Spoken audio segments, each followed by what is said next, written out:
Kue pancong, di Aceh sering disebut juga kue pansung, adalah jajanan tradisional yang berbentuk setengah lingkaran kecil, memiliki tekstur renyah di luar dan lembut di dalam.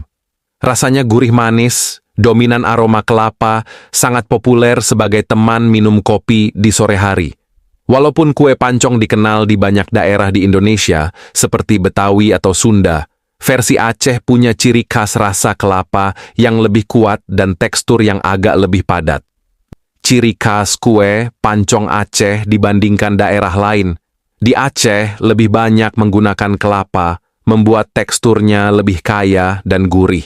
Kadang-kadang diberi sedikit campuran daun pandan alami untuk menambah aroma. Teksturnya agak padat, tidak terlalu ringan seperti kue pancong Jakarta. Di Aceh, kue pancong sering disajikan dalam acara keluarga, arisan, atau sebagai teman minum kopi sore di warung kopi tradisional, kedai kopi. Ada nilai keakraban dan kebersamaan yang melekat pada kue ini.